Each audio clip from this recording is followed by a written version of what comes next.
O sol de março queimava inclemente sobre os cafezais de São Sebastião do Paraíso, quando Maria das Dores sentiu as pernas fraquejarem pela terceira vez naquela manhã. O cheiro da terra vermelha, misturado ao aroma adocicado dos grãos maduros, girava ao seu redor enquanto ela se segurava num tronco áspero, as unhas cravando na casca. A febre latejava em suas têmporas, como se alguém batesse um martelo por dentro do crânio. 7 meses de barriga, 19 anos de vida e nenhum lugar no mundo para chamar de seu. Ela havia dormido no paiol da fazenda Santa Rita na noite anterior, escondida entre os sacos de milho, tremendo de frio, apesar do calor que irradiava de sua pele febril. Antes do amanhecer, saiu em silêncio, sabendo que se a descobrissem ali seria enxotada como cachorro sarnento. Foi assim na fazenda anterior, e na outra antes daquela. 3 semanas vagando pelas propriedades rurais da região, pedindo trabalho, implorando por comida, recebendo apenas olhares de desprezo e portas batidas na cara. Moça perdida, sussurravam as mulheres quando a viam passar. Sem vergonha, cuspiam os homens, desviando o olhar da barriga que denunciava seu estado. Maria não tinha mais lágrimas para chorar. Chorou todas quando o pai a expulsou de casa 2 meses atrás, gritando que ela havia trazido desonra para o nome da família Oliveira. Você não é mais minha filha, foram as últimas palavras que ouviu dele, antes da porta ser trancada e ela ficar sozinha na estrada de terra com apenas uma trouxa de roupas e o terço da avó pendurado no pescoço. E João? João Mendes, o rapaz bonito que jurava amor eterno debaixo do pé de jabuticaba, que prometia casamento na frente de Deus e de todo mundo? João desapareceu quando ela contou sobre o bebê. Sumiu como fumaça. Soube depois por uma prima que teve pena dela que ele havia ido embora para São Paulo trabalhar numa fábrica. Nem olhou para trás. Nem perguntou se ela estava bem.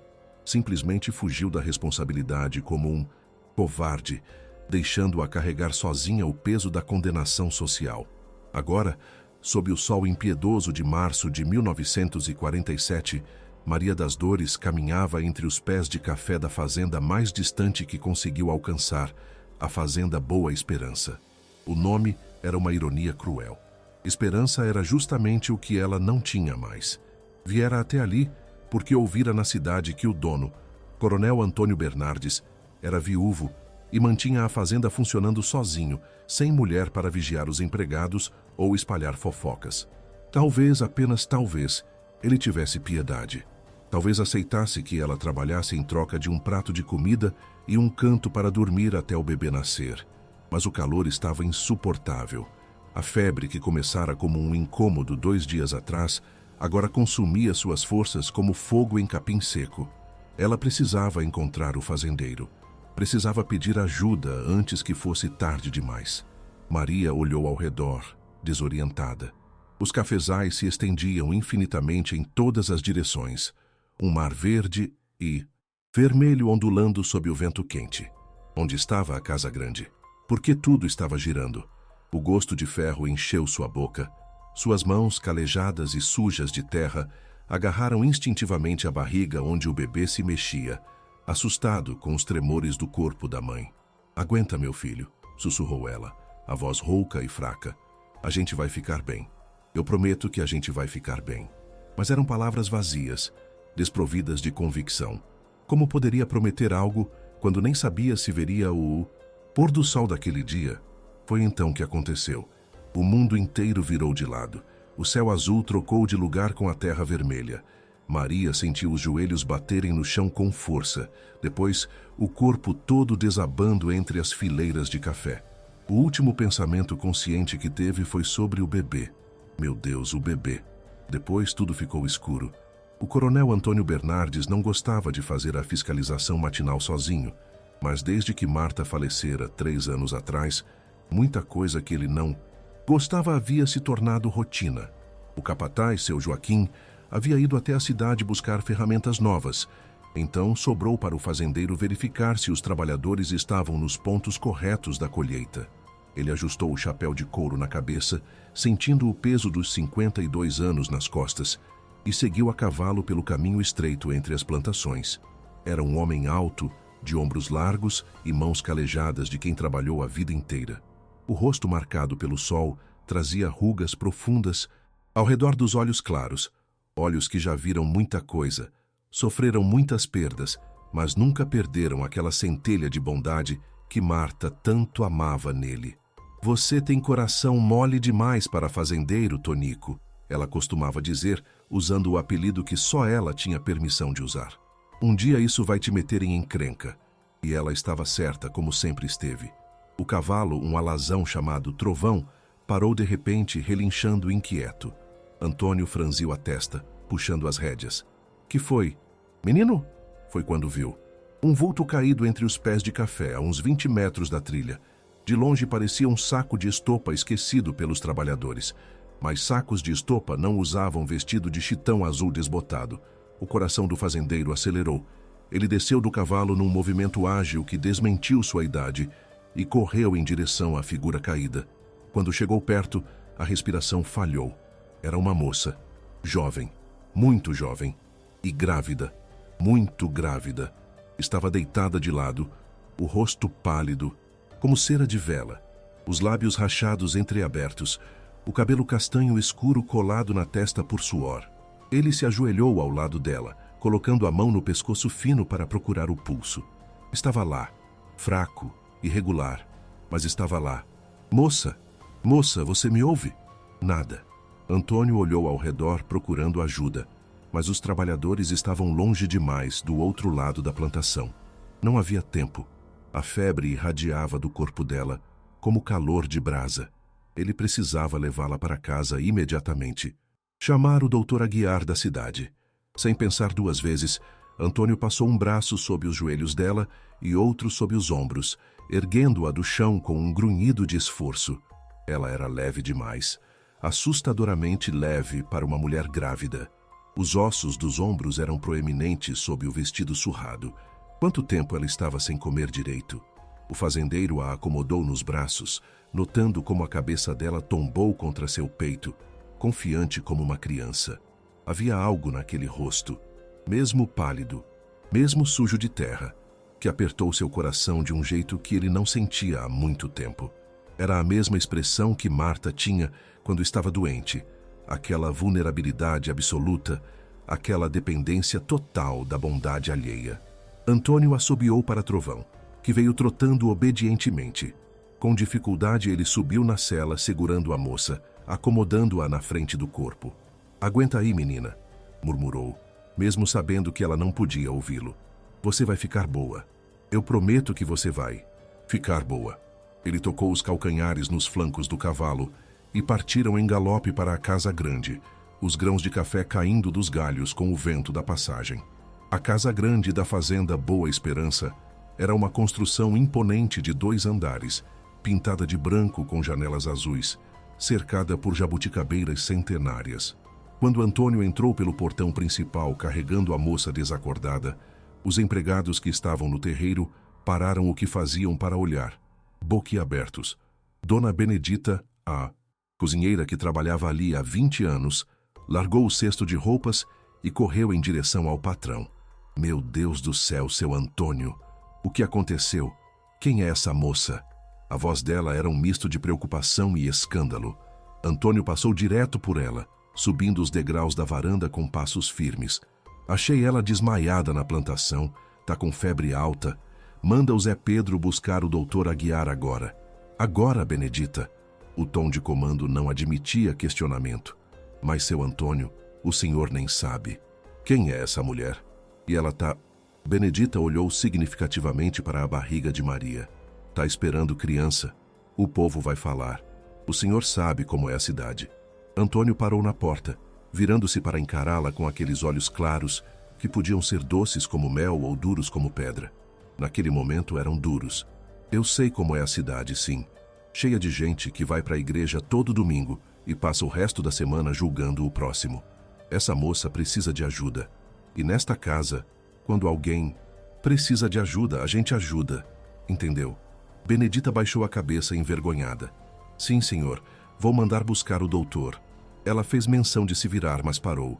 "O senhor quer que eu prepare o quarto de hóspedes?" Antônio olhou para a moça em seus braços. O vestido dela era de tecido barato, já desbotado de tanto lavar. Os pés estavam inchados dentro de alpercatas velhas. As unhas das mãos estavam quebradas, sujas de terra. Não era uma moça de família rica. Não tinha ninguém para defendê-la. E estava ali, completamente à mercê da bondade dele. Não, disse ele finalmente. Prepara o quarto que era da Marta, o que tem a cama boa, os lençóis de linho, e esquenta a água para o banho. Quando o doutor chegar, ela precisa estar limpa para ele examinar direito. Benedita arregalou os olhos. O quarto de Dona Marta? O quarto que ficara trancado desde que ela morrera, que o coronel não deixava ninguém entrar? Mas ela conhecia aquele olhar no rosto do patrão. Não adiantava discutir. Sim, senhor, respondeu baixinho antes de sair correndo para chamar Zé Pedro. Antônio subiu as escadas com cuidado, protegendo a cabeça da moça para não bater no batente. O corredor do segundo andar cheirava a cera de abelha e alfazema. Ele passou pelas portas fechadas dos quartos vazios até chegar à última porta à direita. Sua mão livre tremeu um pouco ao girar a maçaneta. A porta se abriu com um rangido suave, revelando o quarto que não via há 3 anos. Estava tudo como Marta deixara. A cama de casal com a colcha de crochê branca. A penteadeira com os vidros de perfume ainda dispostos em fileira. A cortina de renda que filtrava a luz do sol. O cheiro dela ainda persistia no ar. Tênue, mas inconfundível. Água de rosas e talco. Antônio sentiu o peito apertar, mas não recuou. Com cuidado, depositou a moça sobre a colcha, acomodando a cabeça dela no travesseiro. Sob a luz clara do quarto, ele pôde vê-la melhor. Devia ter uns 19, talvez 20 anos. Era bonita, com aquelas feições delicadas que lembravam as madonas das pinturas na igreja. Mas havia sofrimento marcado ao redor da boca, na tensão da testa mesmo inconsciente. O vestido estava rasgado na barra, manchado de terra e suor.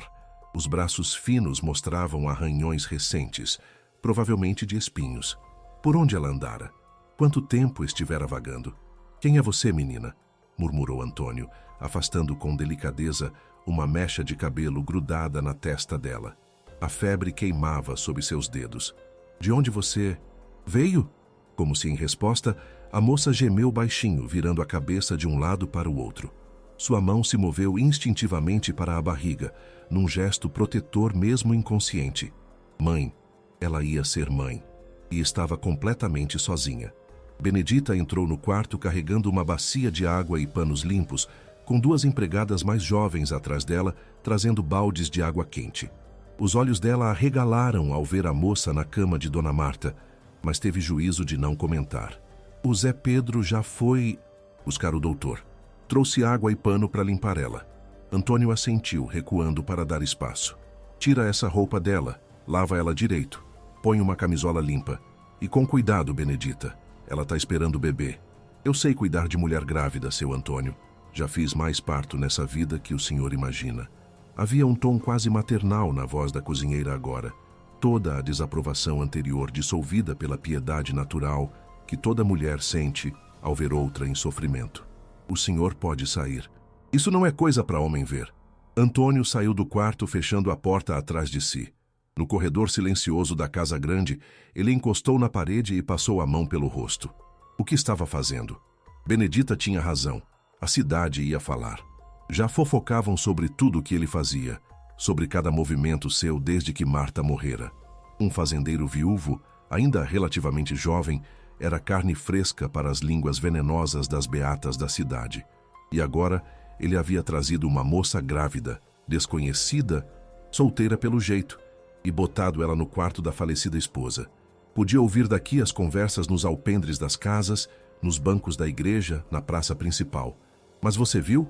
O Antônio Bernardes perdeu o juízo de vez. Trouxe uma perdida para dentro de casa. Aposto que a criança é dele. Aposto que por isso a Marta morreu de desgosto. As mentiras se espalhariam como praga. Mas quando fechava os olhos, via novamente aquela moça caída entre os cafezais. Via o rosto pálido, os lábios rachados, a barriga grande onde uma criança inocente dependia dela para sobreviver. E lembrava de Marta.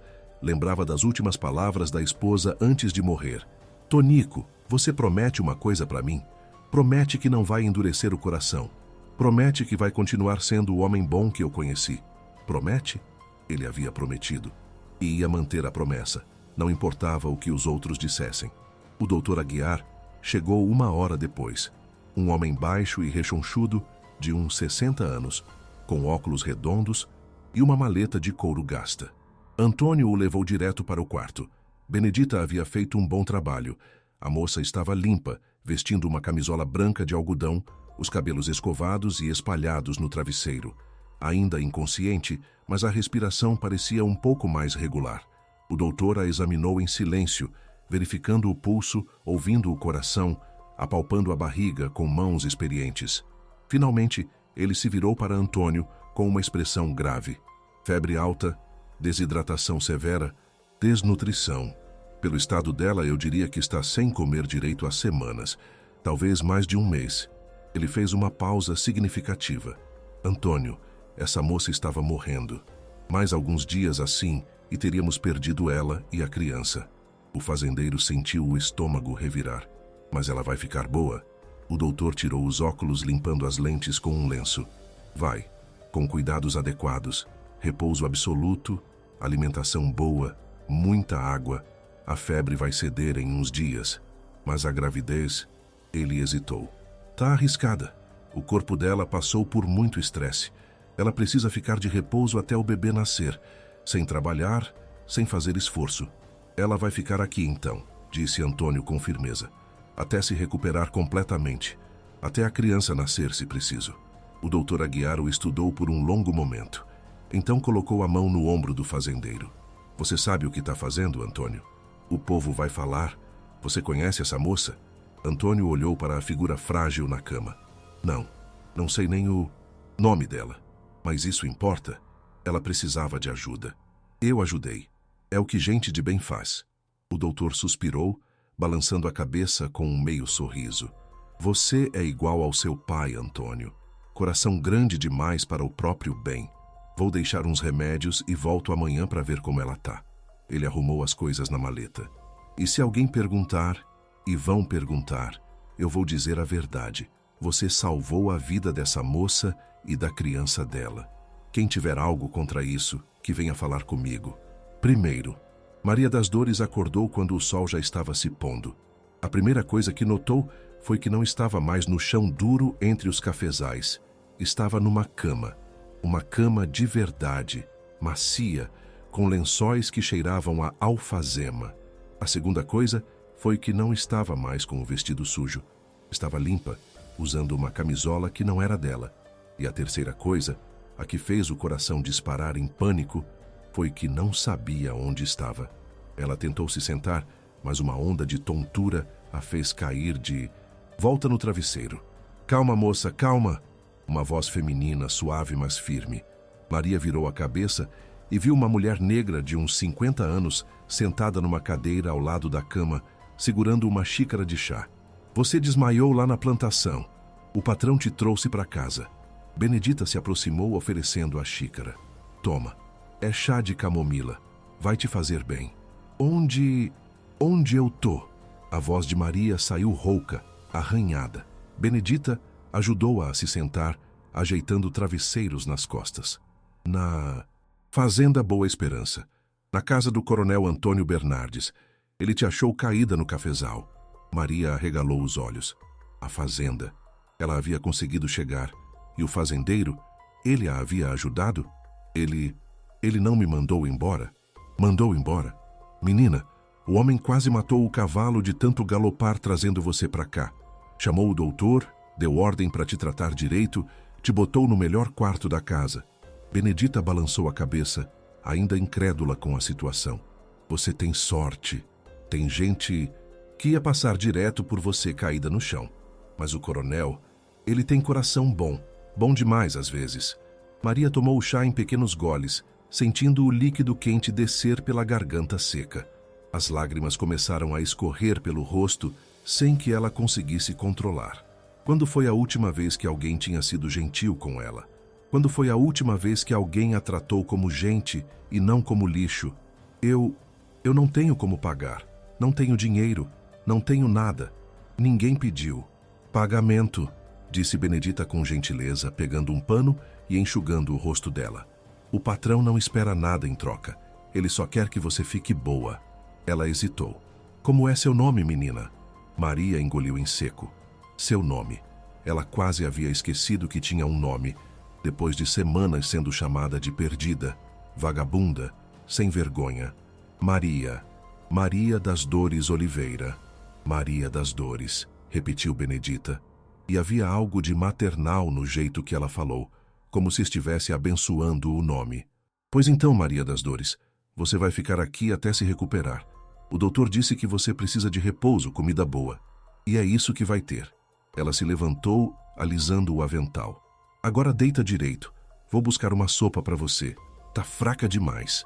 Depois que Benedita saiu, Maria ficou olhando para o quarto. Era lindo. Muito mais bonito que qualquer lugar onde já havia dormido. Os móveis eram de madeira escura e polida. Havia um crucifixo na parede, junto com um quadro de Santa Luzia. A janela tinha cortinas de renda. Era o quarto de uma senhora, de uma mulher respeitável. Por que o fazendeiro a colocara ali? Ela pôs a mão na barriga, sentindo o bebê se mexer. Ouviu isso, meu filho? A gente tá salva. Por enquanto, a gente tá salva. Mas mesmo naquele momento de alívio, uma sombra de medo pairava sobre seu coração. Quanto tempo o fazendeiro a deixaria ficar? E quando ela tivesse que ir embora, para onde iria? Uma moça solteira com um bebê não tinha futuro no interior. Não, tinha futuro em lugar nenhum. Mas por agora, naquele momento, ela estava numa cama limpa, num quarto quente, e alguém ia trazer sopa para ela. Por agora, era o suficiente. Maria fechou os olhos, exausta, e pela primeira vez em meses, sentiu algo perigosamente parecido com esperança. Lá embaixo, na sala de jantar, Antônio Bernardes jantava sozinho como fazia todas as noites desde que Marta morrera. Mas seus pensamentos estavam todos no andar de cima, no quarto onde uma moça desconhecida descansava. Ele não entendia completamente por que havia feito o que fez. Claro que era seu dever cristão ajudar alguém em necessidade. Mas havia algo mais, algo que ele não conseguia nomear. Quando a viu caída naquele chão, tão frágil e vulnerável, algo despertou dentro dele. Algo que estava adormecido há 3 anos. A necessidade de proteger, de cuidar, de ser importante na vida de alguém de novo. E agora ela estava ali, sob seu teto, sob sua proteção. E o que quer que acontecesse depois, Antônio Bernardes sabia uma coisa. Não ia deixar mais nada de ruim acontecer com aquela moça, não enquanto tivesse forças para impedir. Ele não sabia ainda, nenhum deles sabia, que essa decisão mudaria tudo. Que os objetos que Maria carregava na sua trouxa de roupas velhas, uma carta amarelada, uma foto desbotada, um terço de madeira, guardariam segredos que explicariam tudo. Segredos enterrados há décadas, segredos que, quando revelados, fariam o chão tremer sob os pés de toda a cidade de São Sebastião do Paraíso. Mas aquela noite, enquanto Maria das Dores dormia seu primeiro sono tranquilo em meses e Antônio Bernardes terminava o jantar em silêncio, nenhum deles imaginava a tempestade que estava prestes a desabar sobre suas cabeças. Uma tempestade que começaria no dia seguinte, quando a notícia se espalhasse pela cidade. O coronel Bernardes havia trazido uma mulher grávida e solteira para dentro de sua casa. E o julgamento da sociedade, cruel e implacável, estava apenas começando. Se você está gostando dessa história, não esqueça de se inscrever no canal e ativar o sininho para não perder nenhum capítulo. E me conta nos comentários, de que cidade você está assistindo? Vamos ver quantos brasileiros estão aqui revivendo essas histórias do nosso interior. Amanhã chegou a Fazenda Boa Esperança, trazendo consigo o canto dos sabiás e o cheiro de café fresco que subia da cozinha. Maria das Dores acordou confusa por um momento, esquecendo onde estava, até que a memória do dia anterior voltou como uma onda. O fazendeiro, o desmaio, a gentileza inesperada. Ela se sentou devagar na cama, tocando a barriga instintivamente. O bebê se mexeu, tranquilo, como se também sentisse que, pelo menos por enquanto, estavam a salvo. A porta se abriu com um rangido suave e Benedita entrou carregando uma bandeja. Bom dia, menina. Como você está se sentindo? Maria tentou sorrir, mas a vergonha pesava sobre ela como uma pedra. Melhor, dona Benedita, muito melhor. Eu preciso agradecer ao seu patrão. Preciso falar com ele. Benedita pousou a bandeja no criado mudo. Havia pão fresco, manteiga, geleia de goiaba, leite quente e frutas. Vai falar com ele, sim. Mas primeiro come. Tá fraca demais ainda. Maria olhou para a comida e os olhos se encheram de lágrimas. Quanto tempo fazia que não via tanta fartura? Ela começou a comer devagar, saboreando cada pedaço de pão com manteiga como se fosse a coisa mais preciosa do mundo. Benedita a observava com uma mistura de pena e curiosidade. Posso perguntar uma coisa, Maria? De onde você veio? Onde está sua família? A pergunta fez Maria parar de mastigar. Ela engoliu com dificuldade, olhando para o prato. Sou de Santa Rita do Sapucaí. Meus pais me expulsaram de casa quando descobriram que eu estava esperando o bebê. Sua voz era baixa, carregada de vergonha. O pai da criança fugiu.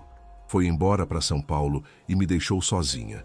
Meu pai disse que eu tinha desonrado a família, que eu não era mais filha dele. Benedita fez um som de desaprovação com a língua. Homens, sempre a mesma história. Eles fazem a sujeira e fogem.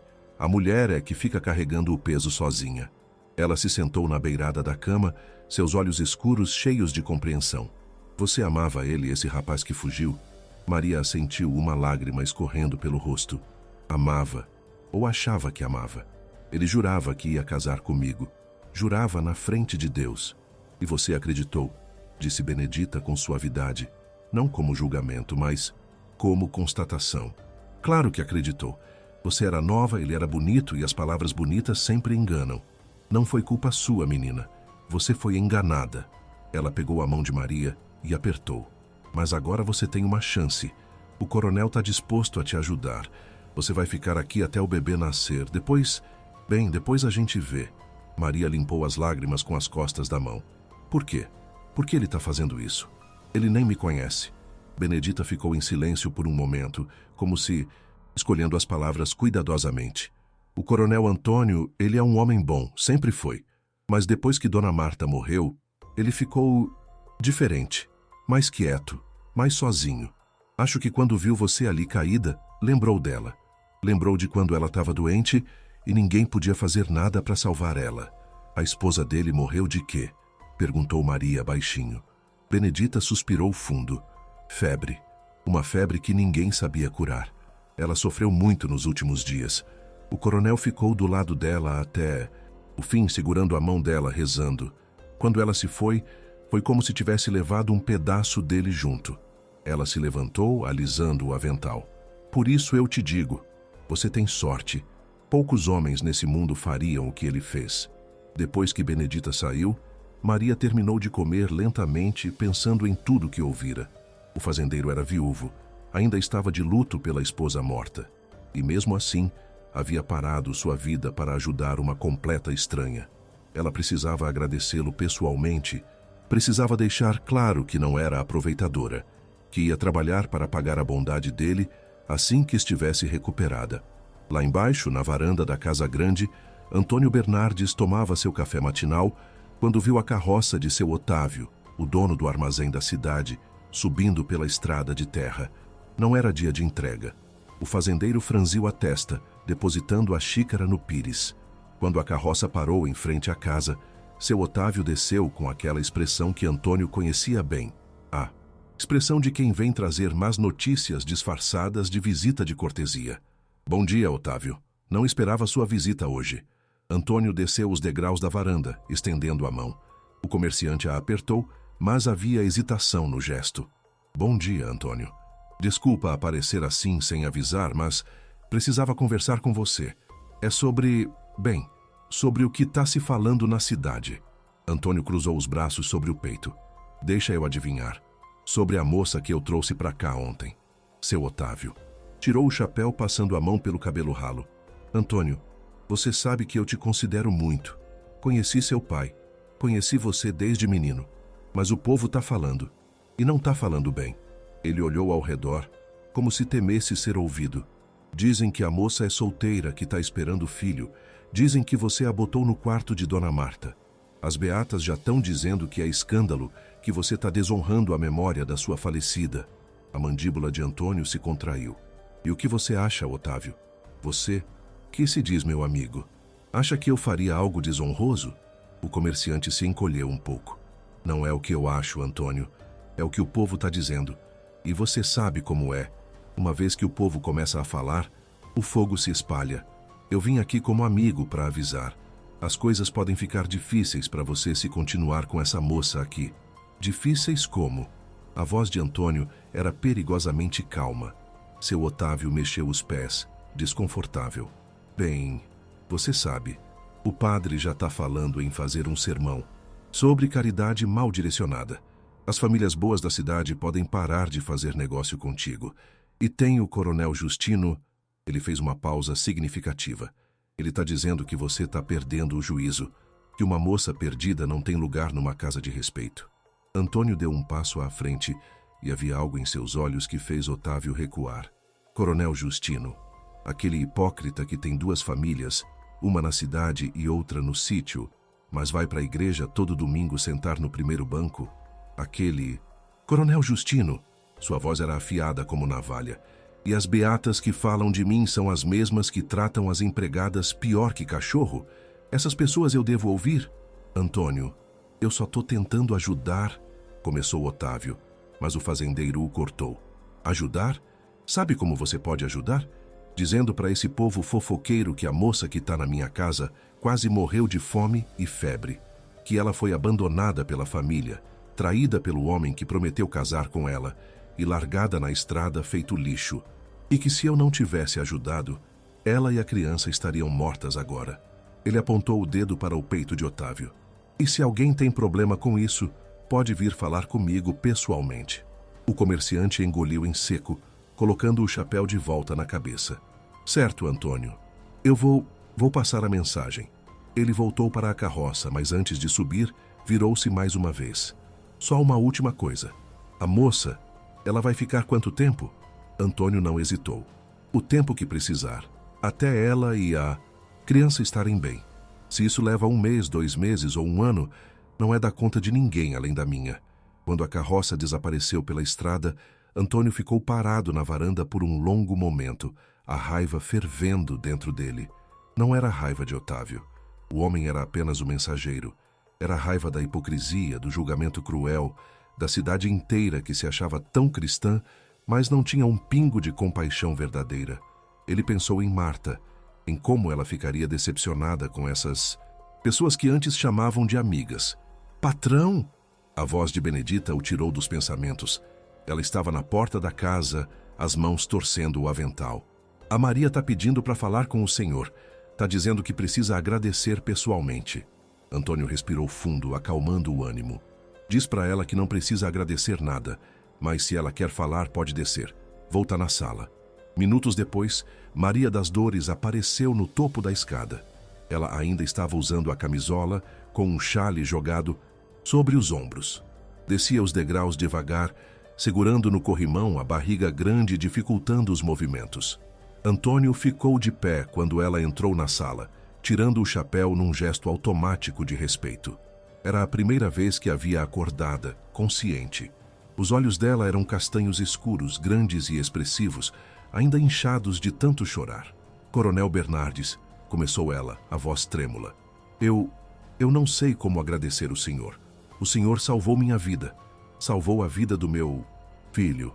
Ela fez menção de se ajoelhar, mas Antônio deu um passo à frente, segurando-a pelo braço. Não faz isso. Você não precisa se ajoelhar para ninguém. O toque dele era firme, mas gentil, e Maria sentiu lágrimas brotarem novamente. Mas eu preciso agradecer. Preciso dizer que eu vou trabalhar para pagar tudo. Vou fazer o que o senhor mandar, vou limpar, cozinhar, o que for preciso.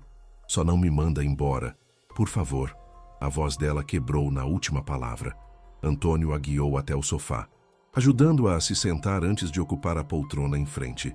Maria, posso te chamar de Maria? Ela assentiu. Maria, você não vai trabalhar. Não agora. Você precisa descansar, se recuperar. O doutor foi claro sobre isso. Mas eu não posso ficar aqui de graça, protestou ela, limpando o rosto com o chale. As pessoas vão falar mal do Senhor. Já devem estar falando. Um homem viúvo com uma mulher solteira e grávida na casa dele. Eu sei o que vão dizer. Eu não quero causar problema para o Senhor. Antônio se inclinou para a frente, os cotovelos nos joelhos. Deixa eu te contar uma coisa, Maria. As pessoas vão falar de qualquer jeito. Se eu ajudo, falam. Se eu não ajudo, falam que sou um homem sem coração. Não tem como ganhar com essa gente. Ele fez uma pausa escolhendo as palavras. Minha esposa Marta, ela sempre dizia que a gente não tá nesse mundo para agradar os outros. A gente tá aqui para fazer o que é certo. E deixar você morrer lá no cafezal não seria certo. Então, eu não me importo com o que vão falar. Maria o estudou por um longo momento. Havia bondade genuína nos olhos claros dele, mas também dor. Uma dor profunda que ela reconhecia porque carregava a sua própria. O Senhor deve ter amado muito sua esposa, disse ela suavemente. Antônio sorriu, mas era um sorriso triste. Amei. 30 anos casados.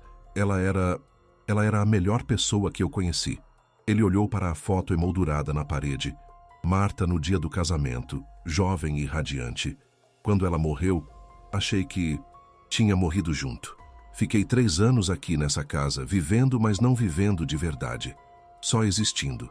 E por que me ajudou então? Perguntou Maria. Se o senhor estava tão perdido, por que parou para me ajudar? Antônio voltou o olhar para ela, e havia algo de vulnerável em sua expressão. Porque quando te vi caída naquele chão, tão frágil, tão precisando de alguém, lembrei que ainda sou capaz de fazer diferença. Lembrei que ainda posso ajudar. E isso me fez sentir vivo de novo. Pela primeira vez em 3 anos. O silêncio que se seguiu não era desconfortável. Era o silêncio de 2 pessoas que reconhecem no outro a mesma dor, a mesma solidão. Finalmente Maria falou. Sua voz apenas um sussurro. Obrigada, coronel. Do fundo do meu coração. Obrigada. Antônio assentiu. Pode me chamar de seu Antônio. E você vai ficar aqui até estar forte de novo, até o bebê nascer, até conseguir se virar sozinha. Isso não é caridade. É o que gente de bem faz. Os dias que se seguiram estabeleceram uma rotina estranha, mas reconfortante. Maria passava as manhãs no quarto, descansando como o doutor havia ordenado. Benedita subia com as refeições, sempre fartas, sempre caprichadas. A cozinheira havia tomado Maria sob sua proteção, tratando-a com a ternura de uma mãe. Come tudo, menina. Essa criança precisa crescer forte. E Maria comia, sentindo seu corpo se fortalecer dia após dia. À tarde, quando o calor amenizava, ela descia para a varanda. Sentava-se na cadeira de balanço, a mesma onde Dona Marta costumava sentar, e ficava olhando os cafezais que se estendiam até o horizonte. Antônio geralmente estava trabalhando, mas às vezes parava para conversar. Eram conversas simples no início, sobre o tempo, sobre a fazenda, sobre os passarinhos que vinham bicar migalhas no chão da varanda. Mas aos poucos, as conversas foram ficando mais profundas. Maria contou sobre sua infância em Santa Rita do Sapucaí, sobre a mãe costureira que morreu quando ela tinha 12 anos, sobre o pai alfaiate que nunca se recuperou da perda e se tornou duro, distante. Contou sobre João, sobre as promessas quebradas, sobre a vergonha que sentiu quando percebeu que estava grávida e ele havia fugido. Antônio, por sua vez, falou sobre Marta, sobre como se conheceram numa festa junina, como ele a cortejou por 2 anos antes de pedir a mão dela em casamento, sobre os filhos que tentaram ter, mas nunca vieram. Acho que por isso Deus me trouxe você, disse ele uma tarde, olhando para a barriga de Maria. Para me lembrar que ainda posso cuidar de alguém, ainda posso ser importante na vida de alguém. Maria sentiu o coração apertar. O Senhor é importante, seu Antônio. O Senhor me deu esperança quando eu não tinha mais nenhuma. Me deu dignidade quando todos me tratavam como lixo. Ela pousou a mão na barriga. E esse meu filho vai crescer sabendo que existem homens bons no mundo. Vai crescer sabendo que o Senhor salvou a vida dele. Mas nem tudo eram momentos tranquilos de conversa na varanda. A cidade não esquecera do escândalo. Pelo contrário, a fofoca crescia como erva daninha. Dona Lucinha, a esposa do juiz, parou de comprar café da fazenda Boa Esperança. O padre Anacleto Fez um sermão sobre caridade que leva ao pecado. E todos sabiam para quem ele estava olhando quando falava. Até os empregados da fazenda começaram a cochichar.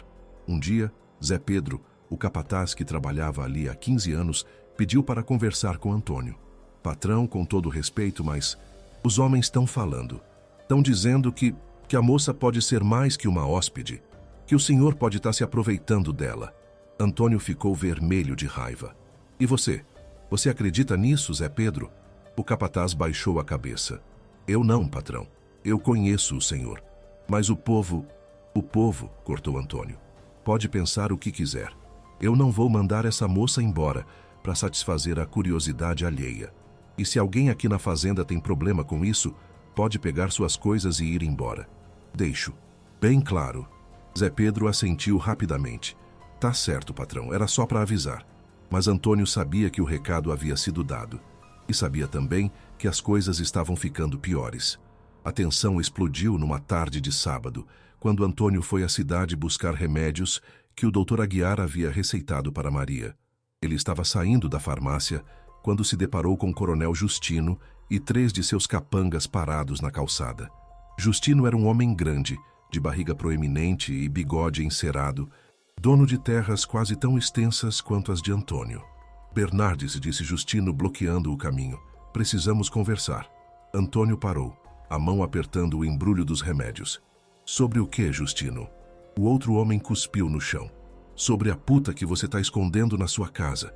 Sobre o escândalo que você está causando. As famílias de bem dessa cidade estão envergonhadas. A mão de Antônio se fechou em punho, mas ele manteve a voz calma.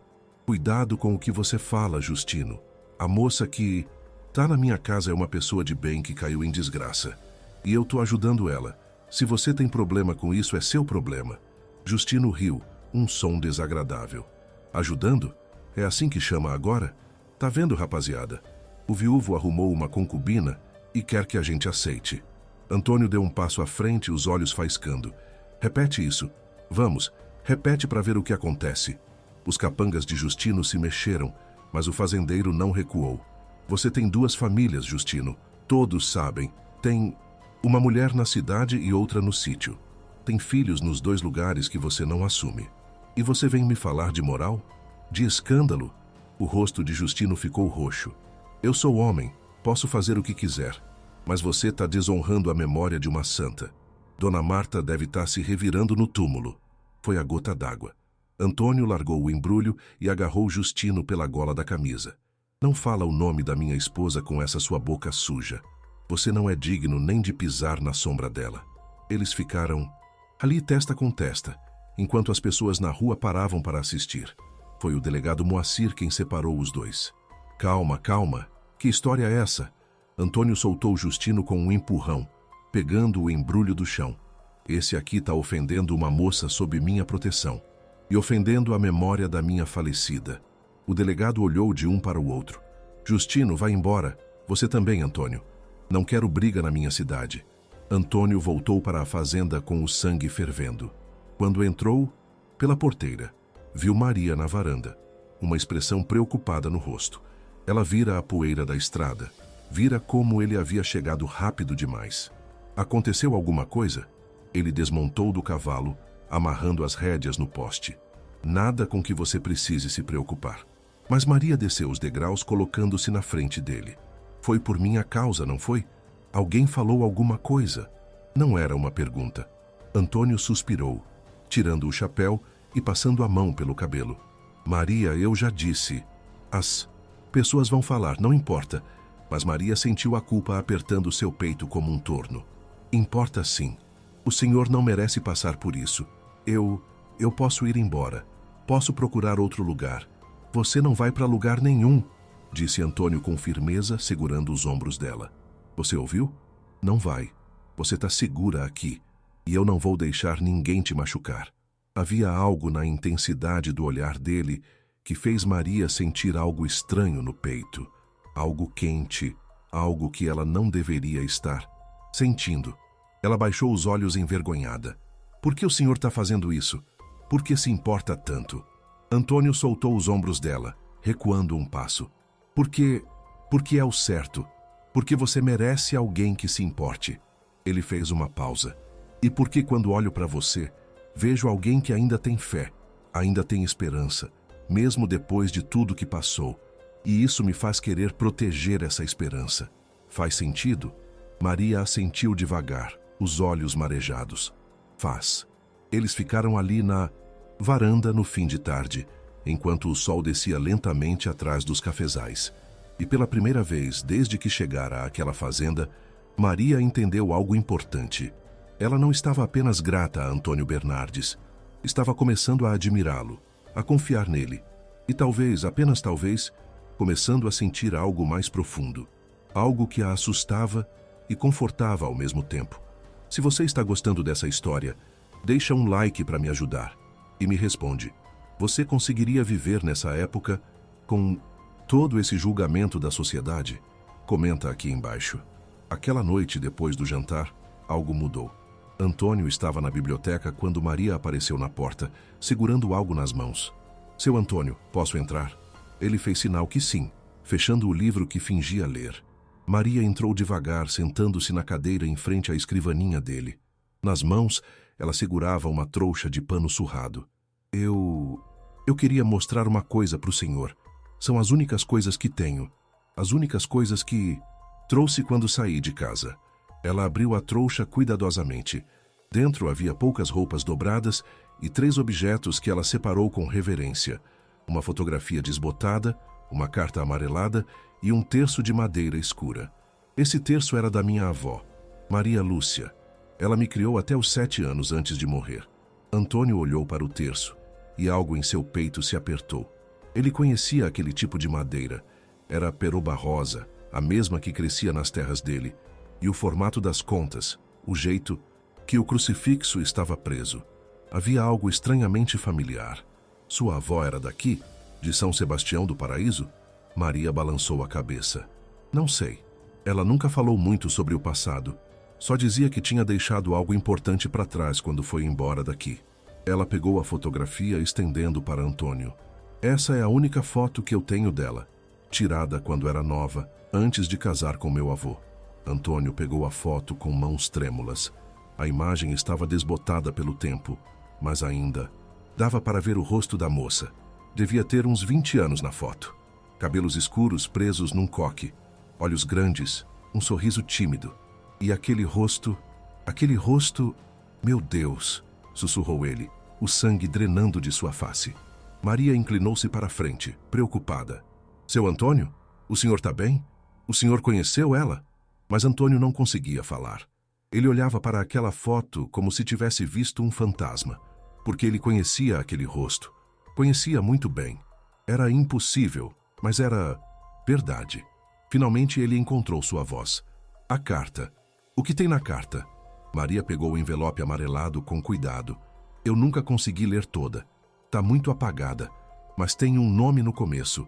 Meu querido Augusto. Antônio sentiu o chão se abrir sob seus pés. Augusto. Augusto Bernardes. Seu pai. Deixa eu ver essa carta, por favor. Maria entregou o envelope e Antônio o abriu com dedos trêmulos. A tinta estava realmente desbotada, mas ele conseguia ler algumas passagens. Meu querido Augusto, nunca vou esquecer. Nosso amor era verdadeiro, mas as circunstâncias, perdoe-me. Proteja nosso segredo. Ele levantou os olhos para Maria e eles estavam cheios de lágrimas. Maria, eu preciso te contar uma história. Uma história que ninguém nessa cidade sabe.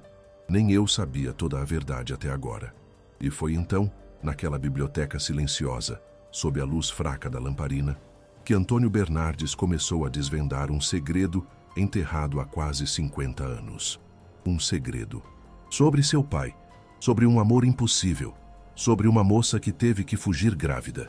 E enquanto falava, Maria das Dores ouvia com o coração acelerado, porque estava começando a entender algo impossível. Algo que explicaria tudo. Por que Antônio a havia ajudado? Por que se importava tanto? Por que tratava ela como família? Porque talvez ela fosse. Talvez, de alguma forma impossível, mas verdadeira, ela realmente fosse da família. E essa descoberta estava prestes a mudar tudo. Não apenas para eles dois, mas para toda a cidade que tanto os julgava. A verdade sempre vem à tona, dizem, e aquela verdade, quando finalmente revelada, faria o chão tremer sob os pés de São Sebastião do Paraíso. Mas por agora, enquanto Antônio segurava aquela carta amarelada e Maria esperava em silêncio, nenhum dos dois imaginava que o pior ainda estava por vir, que forças na cidade não iam aceitar aquela aproximação entre eles, e que muito em breve, uma noite de fogo e violência testaria tudo o que haviam construído, forçando ambos a escolher entre segurança e verdade, entre silêncio e justiça. Antônio depositou a carta sobre a escrivaninha com mãos trêmulas, o peso da revelação quase insuportável. Maria o observava em silêncio, os olhos arregalados, esperando que ele continuasse. O fazendeiro respirou fundo, passou a mão pelo rosto e começou a falar, a voz carregada de emoção. Meu pai, Augusto Bernardes, foi um homem bom, mas como todo homem, tinha seus segredos. Ele pegou a fotografia de Dudu Maria Lúcia novamente, traçando o contorno do rosto com o dedo. Quando meu pai era jovem, antes de casar com minha mãe, ele se apaixonou por uma moça pobre, filha de meeiros que trabalhavam numa fazenda vizinha. Os pais dele não aceitavam. Diziam que ele precisava casar com alguém da mesma classe social. Maria se inclinou para a frente, o coração acelerando. E o que aconteceu? Antônio fechou os olhos por um momento. Eu nunca soube o nome dela. Meu pai nunca contou. Só sei que ela engravidou. E quando a família dela descobriu, houve um escândalo terrível. O pai da moça foi até meu avô exigir casamento, mas meu avô era um homem duro, orgulhoso. Ele se recusou. Ofereceu dinheiro para eles irem embora, para sumirem. Meu Deus, sussurrou Maria, a mão cobrindo a boca. Antônio continuou, a voz cada vez mais baixa.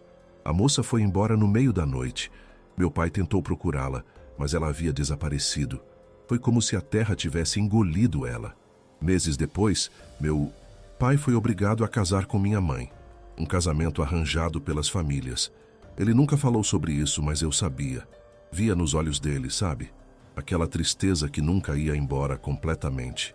Ele levantou o terço de madeira, examinando-o sob a luz da lamparina.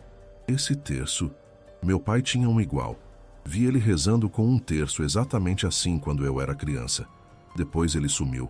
Eu sempre achei que ele tinha perdido. Antônio olhou para Maria e os olhos dele brilhavam com lágrimas contidas. Mas acho que ele não perdeu. Acho que ele deu para ela, para sua avó, para Maria Lúcia. Maria sentiu as lágrimas escorrerem pelo rosto. O senhor está dizendo que minha avó e seu pai... Ela não conseguiu terminar a frase. Antônio assentiu devagar. Acho que sua avó Maria Lúcia foi o amor da juventude do meu pai. E se ela estava grávida quando foi embora...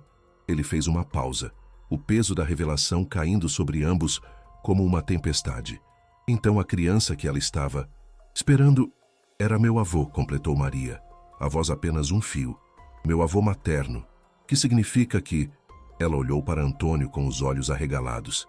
Que significa que nós somos parentes. Antônio fez as contas rapidamente na cabeça. Seu avô seria meu meio-irmão. O que faria de você, minha sobrinha neta? Sangue do meu sangue.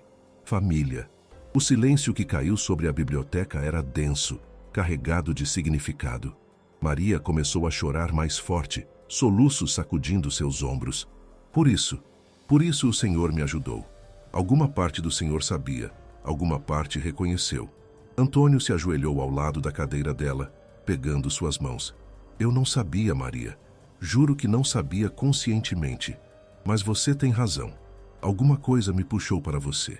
Alguma coisa me fez parar naquele cafezal quando normalmente eu teria passado direto. Ele apertou as mãos dela. E agora eu sei. Você não é uma estranha que eu ajudei por piedade. Você é família. Você é sangue do meu sangue. E é essa criança que você está esperando. Ele olhou para a barriga dela com ternura. É meu parente também. É parte da família Bernardes, querendo eles ou não. Maria soluçou. Mas e a cidade? E as pessoas que estão falando mal do Senhor? Se descobrirem isso, disse Antônio com firmeza, Vão ter que engolir todo o veneno que andaram cuspindo, porque você tem tanto direito a estar nessa casa quanto eu. Mais até, porque foi sua avó que sofreu a injustiça.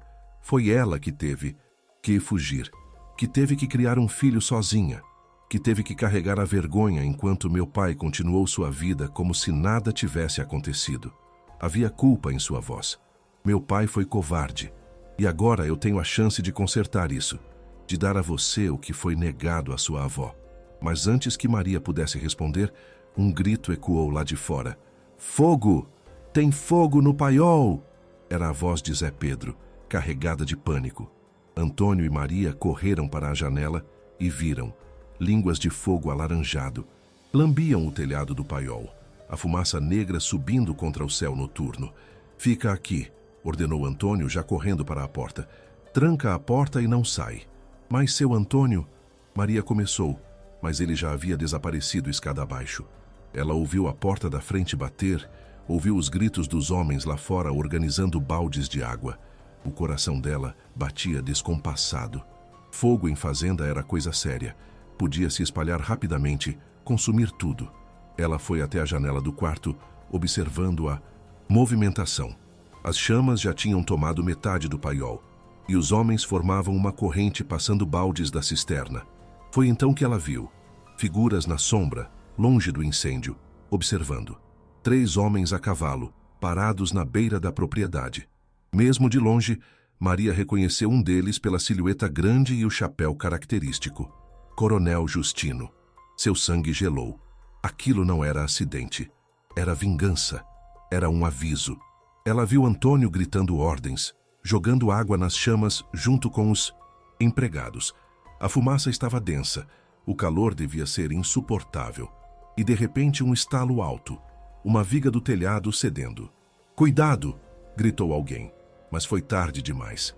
A viga caiu e Antônio estava bem embaixo dela. Maria soltou um grito, a mão voando para a boca. Ela viu Zé Pedro e outros homens correrem, puxarem a viga, arrastarem Antônio para longe do fogo. Ele estava se mexendo. Graças a Deus ele estava se mexendo, mas claramente ferido. Sem pensar, Maria saiu correndo do quarto. Desceu as escadas tropeçando na camisola. Atravessou o terreiro até onde os homens haviam deitado Antônio na grama. Seu Antônio! Seu Antônio! Ela caiu de joelhos ao lado dele, as mãos tocando o rosto dele manchado de fuligem. Ele abriu os olhos, focando nela com dificuldade. Maria, eu mandei você ficar dentro. Havia sangue escorrendo de um corte na testa dele. Eu não me importo com o que o senhor mandou, disse ela com ferocidade, rasgando a barra da própria camisola para fazer um improviso de bandagem. O senhor está machucado. Benedita chegou correndo com água e panos limpos. Deixa eu ver, deixa eu ver. Ela examinou Antônio rapidamente. Cortou feio a testa. Pode ter batido as costelas também. Precisa do doutor. Mas Antônio tentou se levantar, grunhindo de dor. O fogo. Preciso apagar o fogo. Maria empurrou-o de volta com força surpreendente. Os homens estão cuidando do fogo. O senhor vai ficar aqui, quieto. Zé Pedro se aproximou, a expressão sombria. Patrão, conseguimos controlar. O paiol está perdido, mas impedimos que se espalhasse. Mas tem uma coisa que o senhor precisa saber. Ele olhou significativamente para as sombras, onde os 3 cavaleiros tinham estado. Eles já não estavam mais lá. Achamos isso perto de onde começou o fogo. Ele estendeu a mão, mostrando um lenço de seda com as iniciais JM bordadas. Justino Moreira. A mandíbula de Antônio se contraiu. Esse filho da... Ele começou, mas Maria interrompeu. Eu vi ele. Vi o coronel Justino e 2 homens observando o fogo de longe. Eles fizeram isso de propósito, seu Antônio. Fizeram para te atingir. A raiva queimava nos olhos dela, tanto quanto o fogo que ainda crepitava nos restos do paiol. Por minha causa. Fizeram isso por minha causa. Antônio segurou a mão dela, apertando com força apesar da dor. Não foi por sua causa. Foi porque eles são homens pequenos, cheios de maldade. Foi porque não suportam ver alguém fazendo o que é certo. Ele tentou se sentar de novo, e dessa vez, Maria o ajudou mesmo com Benedita protestando. Mas isso não vai ficar assim. Amanhã eu vou até a delegacia. Vou mostrar esse lenço para o Moacir. Vou fazer Justino pagar. E se ele fizer algo pior? Perguntou Maria, a voz trêmula. E se da próxima vez não for só o paiol? E se for a casa? E se ele... Ela olhou para a barriga, os olhos cheios de lágrimas.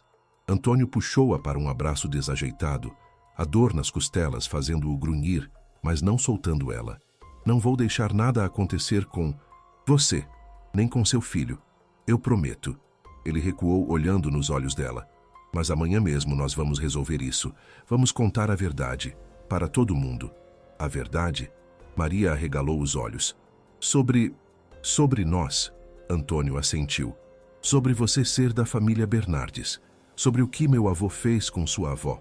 Sobre como essa cidade inteira conspirou para esconder um segredo, para varrer tudo para debaixo do tapete, enquanto uma moça inocente teve que fugir e criar um filho sozinha.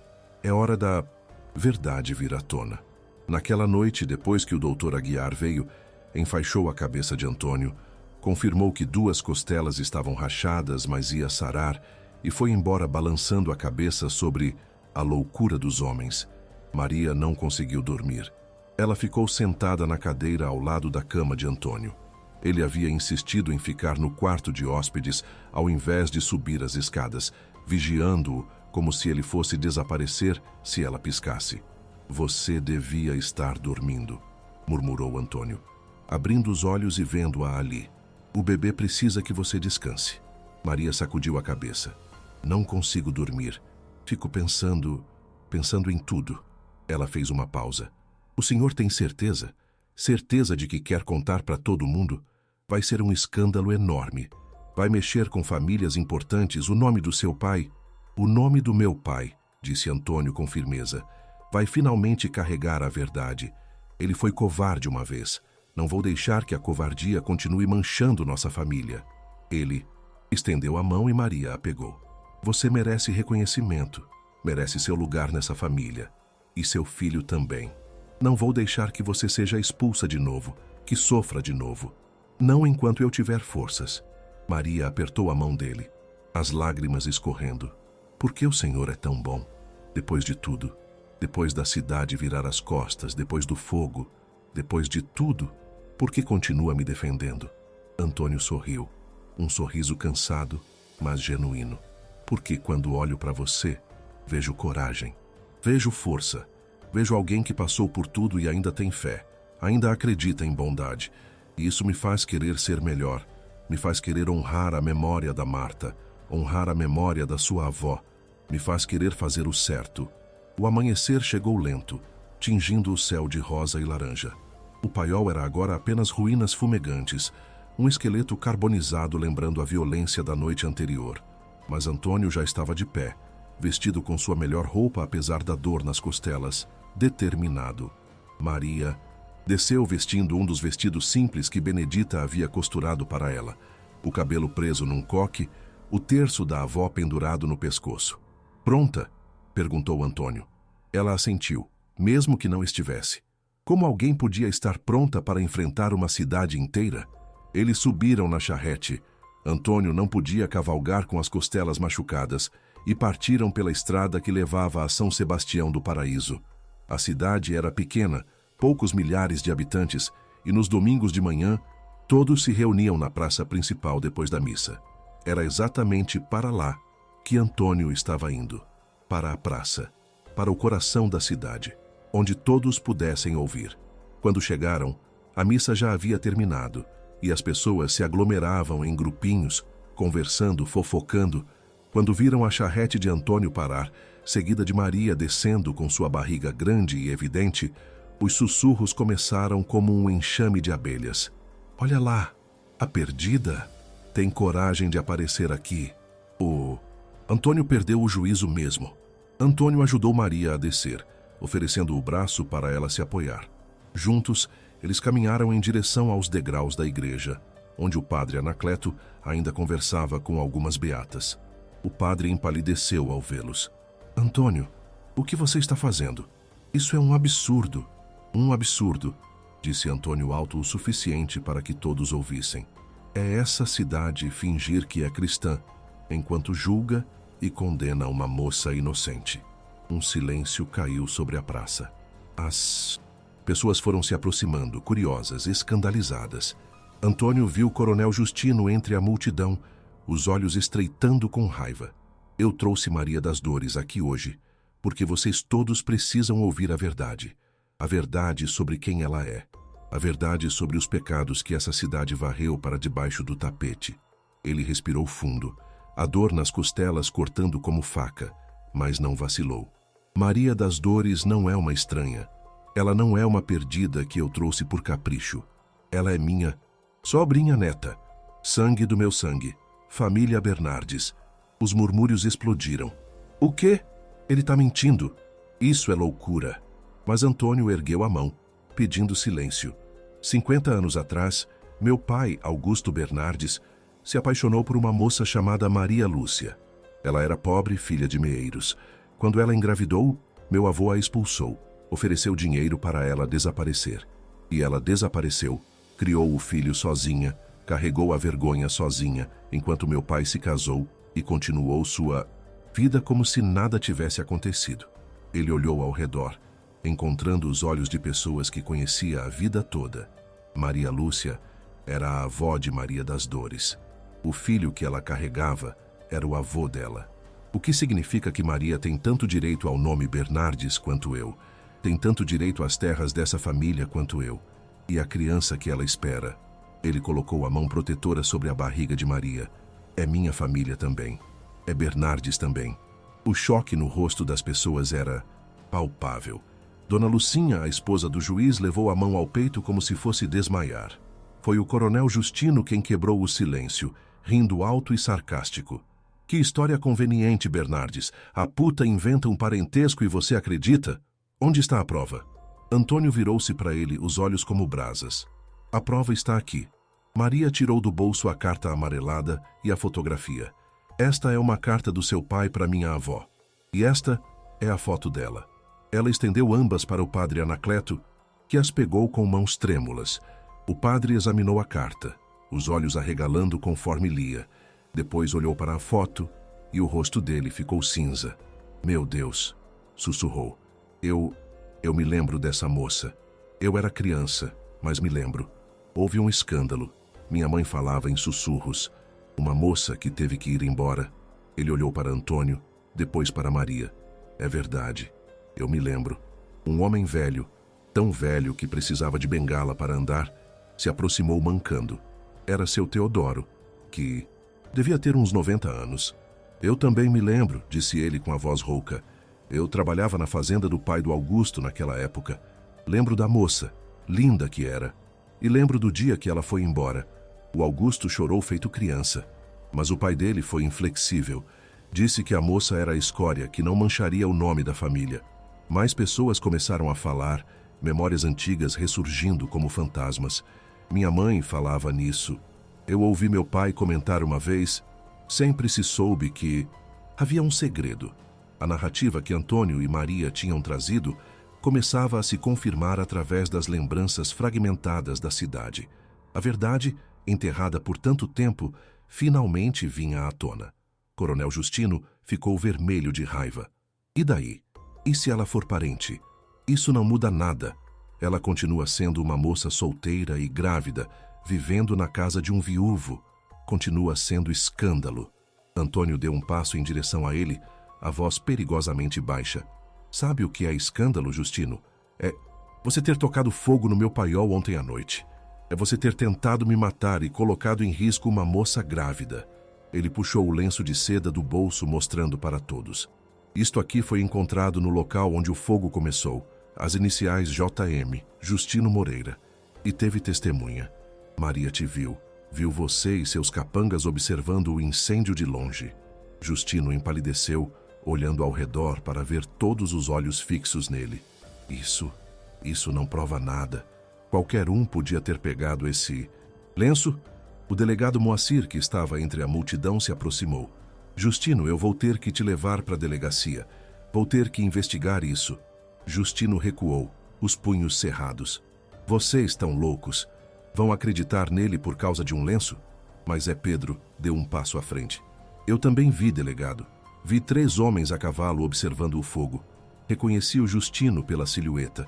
E os outros dois deviam ser o Nascimento e o Geraldo, que andam sempre com ele. A multidão começou a se virar contra Justino. As mesmas pessoas que antes o apoiavam agora o olhavam com desconfiança. Incêndio criminoso era crime grave, especialmente quando colocava vidas em risco. "Eu não fiz nada", gritou Justino, mas sua voz soava falsa até para ele mesmo. "Vocês vão se arrepender, todos vocês." Ele cuspiu no chão aos pés de Antônio antes de virar-se e sair pisando duro, os capangas correndo atrás dele. O padre Anacleto limpou a garganta, ainda segurando a carta e a foto. "Antônio, Maria, eu devo a vocês um pedido de desculpas. Eu julguei sem conhecer a história completa. Julguei como esses fariseus que Jesus tanto criticava." Ele se virou para a congregação. "Todos nós devemos um pedido de desculpas. Nós falhamos. Falhamos 50 anos atrás, quando expulsamos uma moça inocente. E falhamos agora quando julgamos sua neta sem misericórdia." Dona Lucinha deu um passo à frente, os olhos vermelhos. "Antônio, eu fui terrível. Espalhei fofocas, parei de fazer negócio contigo.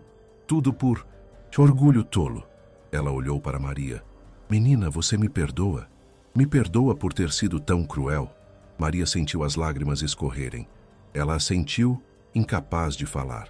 Uma por uma, outras pessoas começaram a se aproximar, pedindo desculpas, tocando o ombro de Maria com gentileza, cumprimentando Antônio. Mas foi seu Otávio, o comerciante, quem disse o que todos estavam pensando. "Maria das Dores, você é bem-vinda de volta a São Sebastião do Paraíso. Você é uma Bernardes. E os Bernardes ajudaram a construir essa cidade. Você tem seu lugar aqui, sim, senhora." A praça inteira começou a aplaudir. Devagar no início, depois mais forte, até que o som ecoava entre os prédios antigos. Maria se encostou em Antônio, soluçando, as pernas fracas de tanto alívio. Ele a segurou firme, ignorando a dor nas costelas, sussurrando no ouvido dela. "Você viu? A verdade veio à tona. Justiça foi feita. Você não precisa mais se esconder. Você não precisa mais ter vergonha." E enquanto a multidão continuava, aplaudindo enquanto o sol da manhã brilhava sobre a praça, Maria das Dores sentiu pela primeira vez em meses, talvez em anos, que tinha um lugar no mundo, que tinha família, que tinha futuro. Deixa justiça por Maria nos comentários. E me conta, qual parte dessa história mais te tocou até agora? Comenta aqui embaixo. Naquela tarde, Antônio e Maria voltaram para a Fazenda Boa Esperança, diferentes de quando haviam saído. O peso do julgamento havia sido levantado. A verdade havia libertado. Ambos, quando desceram da charrete, Benedita estava esperando na varanda, um sorriso enorme no rosto. "Todo mundo já está sabendo, patrão. O Zé Pedro contou. Ela é da família. Eu sabia, eu sempre soube que tinha algo especial nessa menina." Naquela noite, pela primeira vez, Maria jantou na mesa principal da sala de jantar, sentada de frente para Antônio. Não mais como hóspede, não mais como favor, como família, como Bernardes. Eles conversaram sobre o futuro, sobre como reformar o paiol, sobre como preparar um quarto para o bebê. E quando Maria finalmente subiu para dormir, ela parou na porta do quarto que havia sido de Dona Marta. "Com licença", sussurrou para o espírito da mulher que nunca conheceu, mas que sentia presente. "Obrigada por ter casado com um homem bom. Obrigada por ter feito dele quem ele é. Vou cuidar dele, eu prometo, como família." E no silêncio daquele quarto, entre o cheiro de alfazema e o luar que entrava pela janela, Maria das Dores sentiu paz. Finalmente paz. Lá embaixo, Antônio sentava sozinho na biblioteca, segurando a foto de Maria Lúcia. "Pai", sussurrou para o homem que não estava mais ali para ouvir. "Eu consertei. Consertei o que o senhor quebrou. Sua neta está segura agora. E seu bisneto vai crescer com o nome que devia sempre ter tido, Bernardes." Ele colocou a foto cuidadosamente numa moldura sobre a escrivaninha, ao lado da foto de Marta. Duas mulheres que nunca se conheceram, mas que agora compartilhavam um lugar de honra em sua casa. E enquanto a noite caía sobre São Sebastião do Paraíso, enquanto a Fazenda Boa Esperança descansava sob as estrelas, uma história antiga finalmente encontrava sua redenção. Os pecados do passado haviam sido confrontados, a injustiça havia sido corrigida, e dois corações solitários, um fazendeiro viúvo carregando culpa que não era sua e uma moça grávida carregando vergonha que nunca deveria ter sido dela, encontravam juntos algo que achavam ter perdido para sempre. Encontravam família, encontravam pertencimento, encontravam finalmente o que aquela fazenda sempre prometeu em seu nome: Boa Esperança. 3 meses se passaram desde aquele domingo memorável na praça. 3 meses em que a vida na fazenda Boa Esperança se transformou de maneiras que nem Antônio nem Maria poderiam ter imaginado. O verão chegara com força total, trazendo chuvas generosas que faziam os cafezais brilharem num verde vibrante. O paiol havia sido reconstruído, maior e mais forte que antes, com a ajuda de vizinhos que vinham trabalhar sem cobrar nada. Uma forma silenciosa de pedir desculpas pelos julgamentos apressados. Maria estava agora no 9º mês de gravidez. A barriga enorme, os movimentos lentos e cuidadosos. Mas havia algo diferente nela. Uma luz nos olhos, um sorriso que vinha fácil, uma paz que irradiava de dentro para fora. Ela não era mais a moça assustada que desmaiara entre os cafezais. Era uma mulher que conhecia seu valor, que sabia seu lugar no mundo, que carregava a cabeça alta. Naquela manhã de dezembro, ela estava sentada na varanda descascando ervilhas numa bacia. Benedita ao seu lado remendando roupas. "Esse menino não quer nascer logo, hein?" comentou a cozinheira, olhando a barriga de Maria com um sorriso. "Tá esperando o quê? A festa de Natal?" Maria riu, passando a mão pela barriga. "Acho que ele tá confortável demais aí dentro. Comida boa, casa quentinha, família que vai amar ele. Por que sair? Família", repetiu Benedita com satisfação. "Ainda. Me emociono quando penso nisso, menina. Você e o patrão juntos aqui como sempre devia ter sido." Ela fez uma pausa, escolhendo as palavras com cuidado. "Posso te perguntar uma coisa? Como você se sente em relação a ele? Ao seu Antônio?" Maria parou de descascar as ervilhas, o rosto ficando levemente corado. "O que você quer dizer?" Benedita deu aquele sorriso maternal que indicava que ela sabia mais do que deixava transparecer. "Menina, eu trabalho nessa casa há 20 anos. Eu sei reconhecer quando alguém está começando a sentir algo mais que gratidão. E eu vejo como você olha para ele.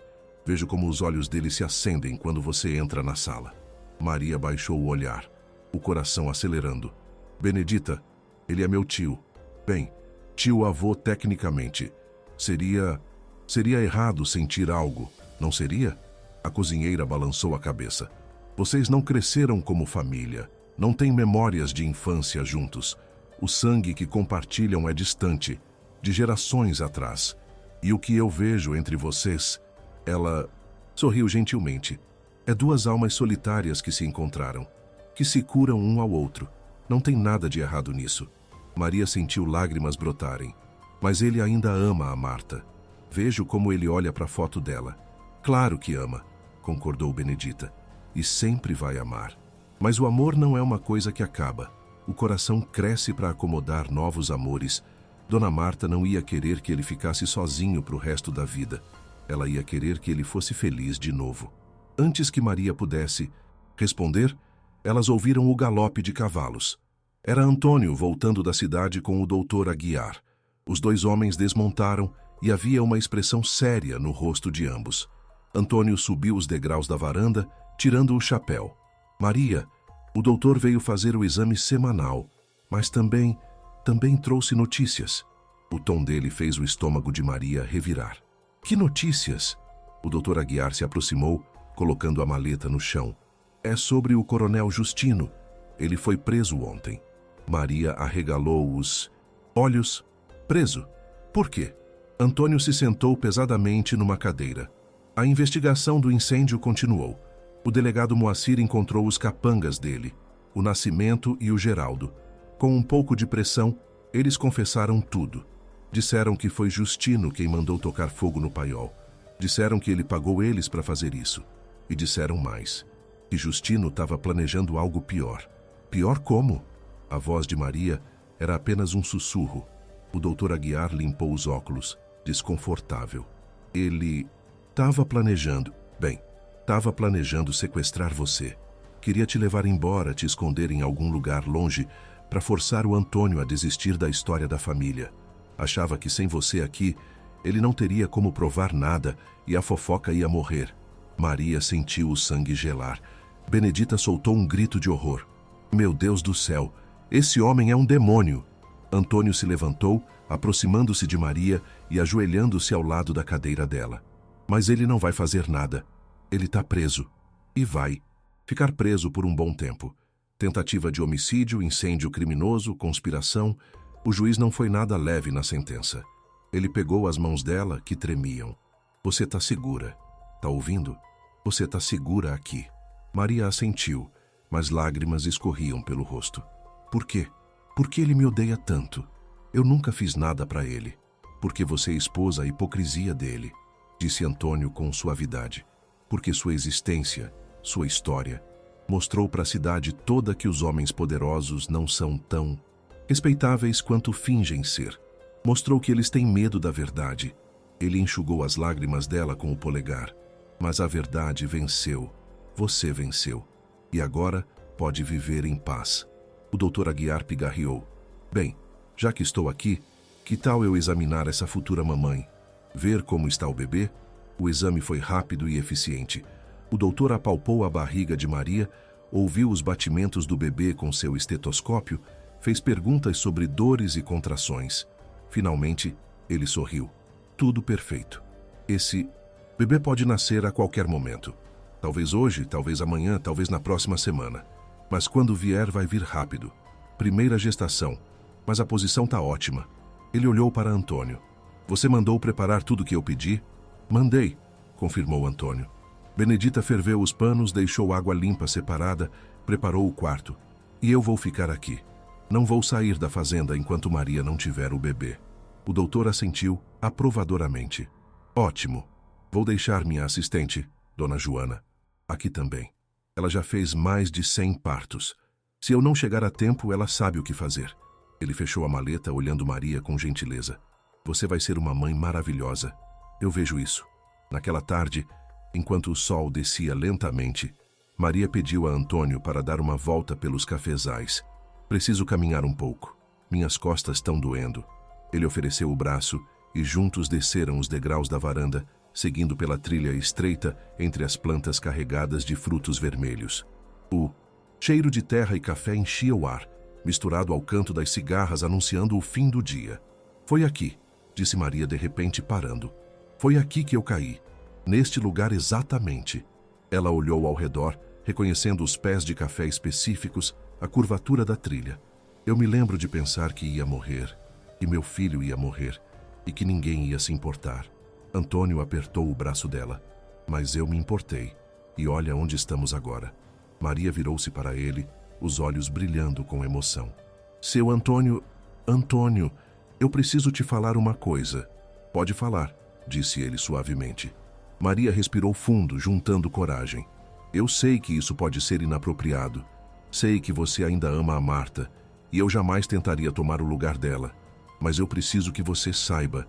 Ela fez uma pausa, o coração batendo descompassado. Você salvou minha vida. Me deu família, me deu dignidade. E no processo, eu acho que me apaixonei por você. O silêncio que se seguiu parecia eterno. Antônio a observava com uma expressão que Maria não conseguia ler. Ela começou a se arrepender, a se sentir idiota. Desculpa, eu não devia ter falado. Esquece, por favor. Mas ele colocou o dedo sobre os lábios dela, silenciando-a. Não se desculpa. Nunca se desculpa por sentir. Seus olhos claros a estudavam com uma intensidade que a fazia tremer. Você quer saber a verdade? Eu também me apaixonei por você. Maria sentiu o ar faltar. O quê? Antônio sorriu, um sorriso triste, mas genuíno. Não sei. Quando aconteceu exatamente? Talvez foi quando te vi defender sua dignidade na praça. Talvez foi nas conversas na varanda. Talvez foi quando você ficou do meu lado mesmo quando a cidade inteira me condenava. Mas aconteceu. Ele pegou o rosto dela entre as mãos. Eu amo a Marta. Sempre vou amar. Mas ela se foi. E você está aqui. e você me fez sentir vivo de novo. Mas e as pessoas? Sussurrou Maria. O que vão dizer? Antônio riu, um som rouco. Depois de tudo que passamos, você ainda se importa. Com o que vão dizer? Ele se inclinou, encostando a testa na dela. Maria, eu tenho 52 anos. Você tem 19. Somos parentes de sangue, mesmo que distante. A cidade já fala de nós de qualquer jeito. Então que falem. Eu não me importo mais. Só me importo com você, com seu filho, com nossa família. Foi Maria quem fechou a distância, levantando-se nas pontas dos pés e beijando-o. Foi um beijo suave, tentativo, cheio de promessas e esperança. Quando se separaram, ambos tinham lágrimas nos olhos. Quando o bebê nascer, disse Antônio com a voz rouca, quando você estiver recuperada, se você quiser, eu gostaria de te pedir em casamento. Do jeito certo, de joelhos, com anel e tudo. Maria soluçou, rindo e chorando ao mesmo tempo. Sim, sim, eu quero. Eles ficaram ali abraçados enquanto o sol terminava de descer, tingindo o céu de vermelho e laranja. Dois corações que haviam sido quebrados, agora remendados um pelo outro. Duas almas que haviam se perdido, agora encontradas. E ali naquele cafezal onde tudo começara com desespero e dor, nascia algo novo e lindo, amor verdadeiro, amor que cura, amor que redime. A noite chegou trazendo um vento fresco da serra. Maria estava ajudando Benedita a se arrumar a cozinha depois do jantar quando sentiu uma contração forte que a fez dobrar sobre si mesma, agarrando à beira da mesa. Ai! Benedita largou tudo correndo para ela. É agora? Tá começando? Outra contração, mais forte ainda. Acho que sim. Benedita gritou para cima. Seu Antônio! Dona Joana! É hora! A casa inteira entrou em movimento. Antônio desceu as escadas correndo, seguido pela parteira Dona Joana, uma mulher baixinha e redonda de uns 60 anos, com mãos firmes e voz calma. Calma, minha filha. Vamos te levar para o quarto. Respira fundo. Eles a ajudaram a subir as escadas, cada contração fazendo Maria gemer de dor. Zé Pedro já tinha saído galopando para buscar o doutor Aguiar, mas todos sabiam que o bebê não ia esperar. No quarto, o quarto que havia sido de Marta, agora de Maria, elas a deitaram na cama preparada. Dona Joana examinou rapidamente. Já está bem dilatada. Esse menino tem pressa. Ela olhou para Antônio, que estava pálido na porta. Você para fora. Isso não é lugar de homem. Mas Maria estendeu a mão. Não, eu quero ele aqui, por favor. Dona Joana fez uma careta de desaprovação, mas acenou para ele entrar. Tá bem, mas você fica ali no canto sem atrapalhar. As horas que se seguiram foram as mais longas e intensas da vida de Maria. A dor vinha em ondas cada vez mais fortes, cada vez mais próximas. Ela agarrava a mão de Antônio com força suficiente para machucar, gritando, chorando, implorando para que acabasse. Eu não consigo. Dona Joana limpava seu rosto com pano úmido. Consegue sim, menina. Você é forte. Já passou por coisa pior. Agora faz força. Antônio sussurrava encorajamentos no ouvido dela. Beijava sua testa suada, segurava firme, mesmo quando ela o xingava entre as contrações. Você consegue, minha guerreira, você consegue.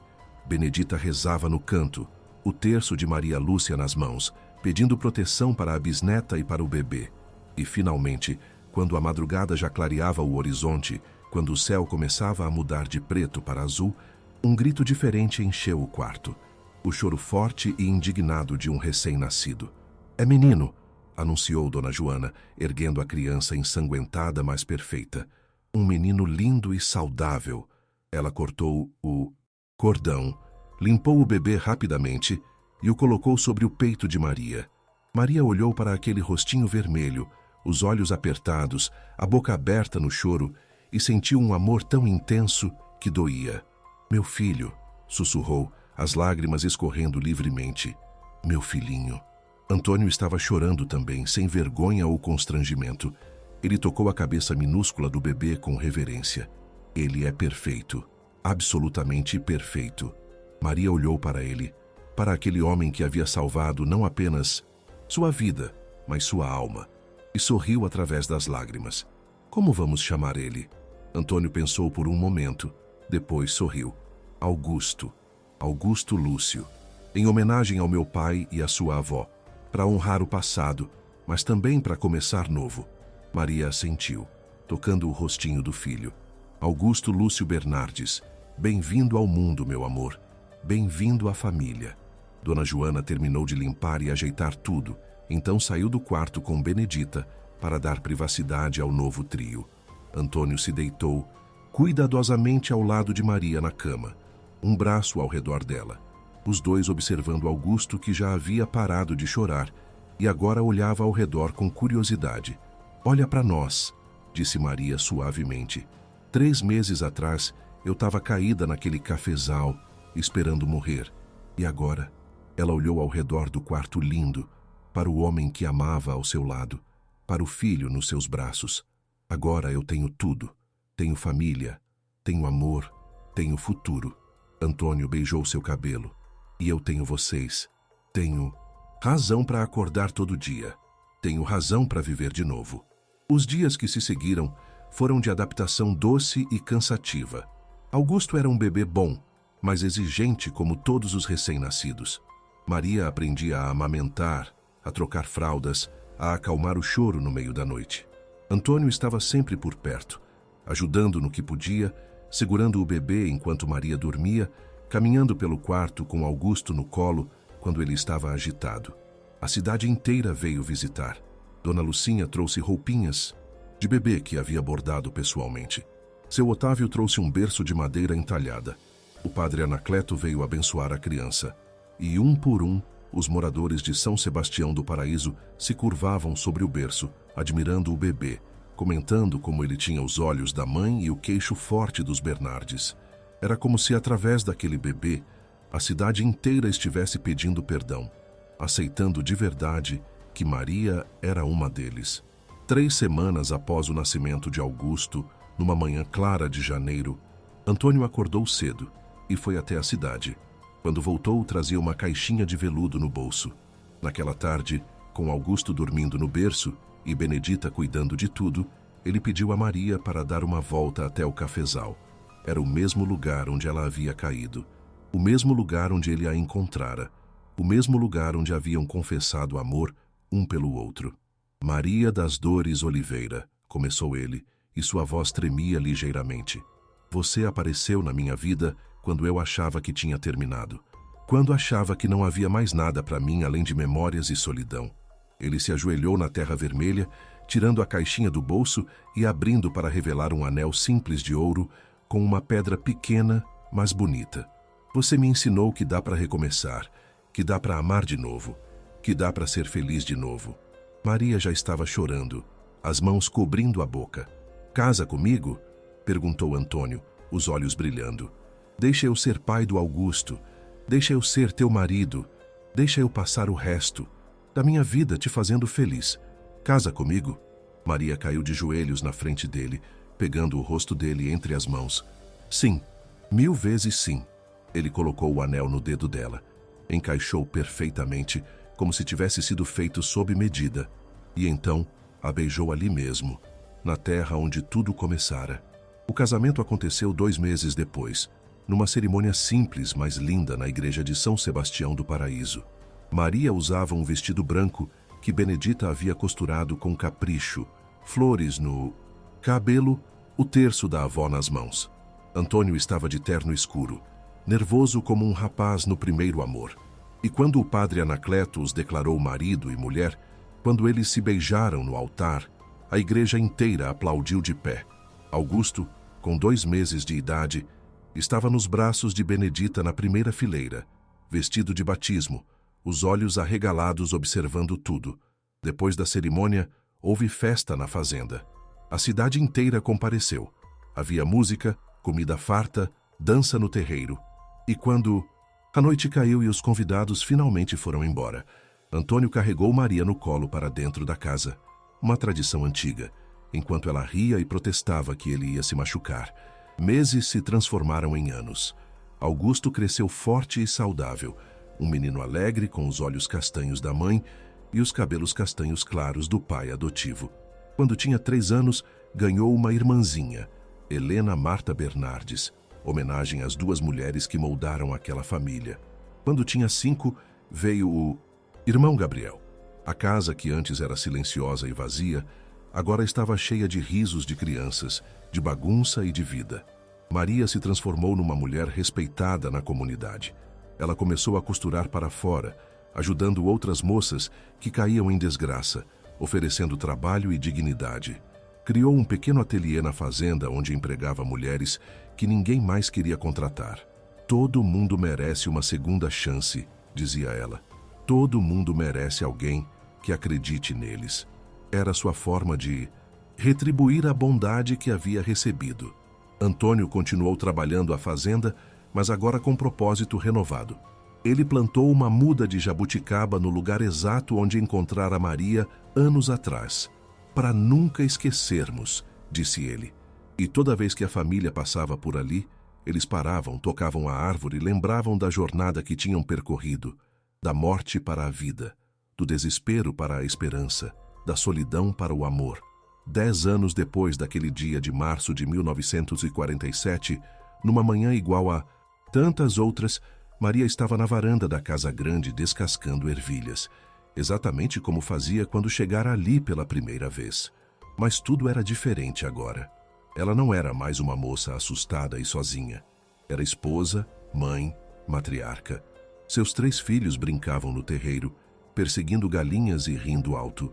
Antônio estava nos cafezais, fiscalizando a colheita. E Benedita estava na cozinha preparando o almoço, cantarolando uma música antiga. Augusto, agora com 10 anos, subiu correndo os degraus da varanda. Mãe, mãe! O pai disse que hoje ele vai me ensinar a montar sozinho no trovão. Maria sorriu, alisando o cabelo rebelde do filho. Vai? Então é melhor você ter cuidado. Trovão é ligeiro. O menino assentiu entusiasmado, depois parou, olhando para a mãe com aqueles olhos sérios demais para sua idade. Mãe, é verdade que você quase morreu quando era nova? Que o pai te salvou? Maria puxou o filho para um abraço. É verdade, sim. Eu estava perdida, sozinha, sem esperança. E seu pai me deu tudo. Me deu família, me deu amor, me deu você. Ela beijou o topo da cabeça dele. Por isso eu sempre digo para vocês, sejam bondosos, ajudem quem precisa, porque a gente nunca sabe quando um ato de bondade pode mudar uma vida inteira. Augusto assentiu sério, depois saiu correndo de volta para as brincadeiras. Naquela tarde, depois do almoço, Antônio e Maria fizeram sua caminhada diária até a jabuticabeira. A árvore estava grande agora, carregada de frutos escuros. As crianças adoravam colher e comer direto do pé. Antônio segurou a mão de Maria, entrelaçando os dedos. Ele tinha 62 anos agora, o cabelo grisalho, as rugas mais profundas, mas os olhos ainda brilhavam com aquela luz gentil que ela amava. Você é feliz? Perguntou ele de repente. Maria olhou para ele surpresa. Por que pergunta isso? Antônio deu de ombros, um sorriso brincando nos lábios. Só quero ter certeza. Quero saber se eu cumpri minha promessa de te fazer feliz. Maria se virou colocando as mãos no peito dele. Antônio Bernardes, você me deu mais do que felicidade. Você me deu dignidade. Você me deu um nome. Você me deu uma família. Você me ensinou que amor verdadeiro existe, que bondade existe, que milagres existem. Ela olhou ao redor, para a fazenda que agora era dela também, para os cafezais que sustentavam sua família, para a casa onde seus filhos cresciam seguros e amados. Eu era uma moça sem futuro, sem esperança, esperando morrer num campo de café. E você me carregou como se eu fosse da família, porque no fundo eu sempre fui, e você sempre soube. Antônio a puxou para um abraço, segurando-a apertado. Não, você que me salvou. Você me trouxe de volta à vida, me ensinou a amar de novo, me deu razão para continuar. Eles ficaram ali abraçados enquanto o sol da tarde brilhava através das folhas da jabuticabeira, enquanto o vento trazia o cheiro de café e terra molhada, enquanto ao longe ouviam o riso das crianças brincando. E naquele momento, perfeito, Maria das Dores Bernardes entendeu algo profundo sobre a vida, que as maiores bênçãos muitas vezes vêm disfarçadas das maiores tragédias, que o fundo do poço pode ser o começo da escalada, que perder tudo pode ser o primeiro passo para ganhar tudo. Ela tinha caído sem forças naquele campo esperando morrer, e um fazendeiro a havia carregado como se fosse da família, e no processo ambos descobriram que eram, não apenas pelo sangue que compartilhavam, mas pelo amor que construíram. Família não é só quem nasce junto. Família é quem escolhe ficar junto, quem escolhe amar apesar de tudo, quem escolhe salvar mesmo quando seria mais fácil passar direto.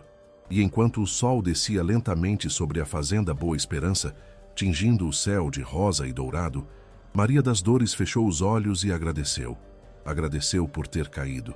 Agradeceu por ter sido encontrada. Agradeceu por cada momento de dor que a trouxe até aquela alegria, porque no final valeu a pena. Cada lágrima, cada julgamento, cada momento de desespero, tudo valeu a pena para chegar ali, para ter aquela família, aquele amor, aquela vida. E em algum lugar, nas estrelas que começavam a aparecer no céu, Maria imaginou que sua avó Maria Lúcia e Dona Marta estavam olhando, estavam sorrindo, estavam em paz, sabendo que a história que começara com dor e injustiça terminava com amor e redenção, que os pecados do passado haviam sido pagos, que a justiça, mesmo tardia, havia chegado, e que no fim, como sempre, o amor vence. Gostou dessa história? Deixa seu like, se inscreve no canal e compartilha com quem precisa ouvir uma história de esperança hoje. E me conta, o que você achou dessa história de Maria e Antônio? Comenta aqui embaixo. E já clica no próximo vídeo para mais histórias emocionantes do interior brasileiro. A gente se vê lá.